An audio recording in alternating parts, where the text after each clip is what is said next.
Paul. Welcome to this week's 2 on Tuesday. I've got something a little bit different for you. Today I come to you from Mesa, Arizona. I had a little trip planned out here to see some friends in Sedona, then see some family out in Big Sur, see some friends in San Francisco. And I thought as I was planning the trip, boy, you know, I wonder if there's something I could do car-wise. So like a lot of us car geeks, I started kind of trolling Craigslist, seeing what was out there. And I found something I thought was kind of interesting. Chatted to the guy, seemed like a really good dude. And you know, when you're buying some of these older cars, really, as my friend Nick, who you'll meet later on, likes to say, you know, you're kind of buying the seller, not really the car. Well, in this case, I think I'm buying the seller and the car because he was a great dude. He's just done a ton of work on it. And I'm happy to introduce to you our new Drive the Globe project car. That is a 1995 Mercedes E300 diesel. It's got about just over 200,000 miles. And it is pretty darn sweet so far. Now, you know, a car of this age, you want to get something that's really mechanically sound, and I really lucked out there. Russ, the previous owner, took care of a ton of stuff back late last year. Almost rebuilt the entire fuel system, did the brakes, did a bunch of steering components. The thing really, really runs great. Now, not really a looker, but if you squint, it actually looks pretty darn good. What you'll see as you get up real close, the finish is a little wonky. This car spent 99% of its life in Tucson, and down there it was really kind of cooked and sandblasted by the Sonoran heat and wind. And wow, it's interesting. But the nice thing is that this is our project car, so you might see it looking a little bit different in a few months. Now, 1995 was, as all of us Mercedes geeks know, was the last year of the W124 platform. Now, this car you've seen probably in some of our other videos in the background in Africa. These things go forever.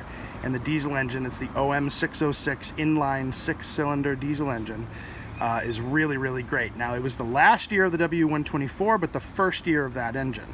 And that engine was used, I think, up until the early 2000s, or mid 2000s, all over the world in many applications. It's even pretty darn similar to the engine that you'll find in our 1979 Unimog. What really attracted me to the car is when I actually saw the pictures of the engine. I mean, this is probably the cleanest engine compartment I've seen in a heck of a long time. Not too bad for a 25-year-old vehicle, but it really is a testament to how great care Russ took of it when he owned the car. Now, I have been driving the car a little bit today, so it's warm, but you'll see it runs like a top at the moment. The glow plug light doesn't work, which we'll talk about a little bit later, but you'll see one turn of the key, plop, plop. There's that very evocative Mercedes warning buzz, and just that clatter of the diesel. It's like music to our ears. You see, I mean, the car runs really, really great. We just replaced the motor mounts, which is something that a lot of people do forget when they service these cars.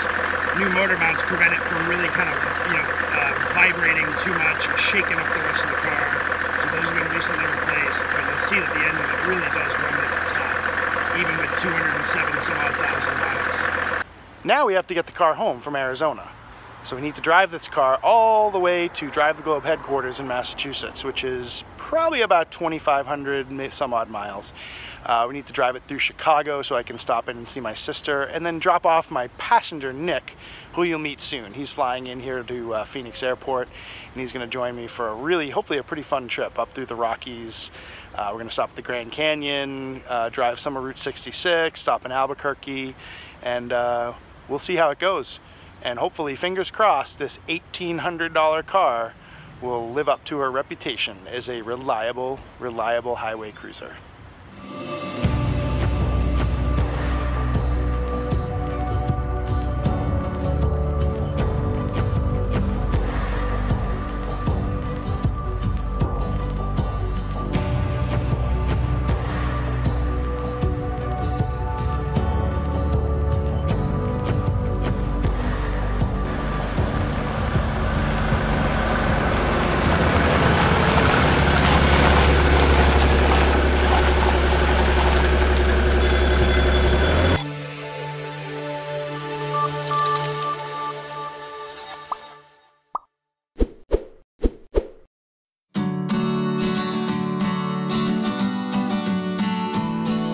Thanks for watching this video.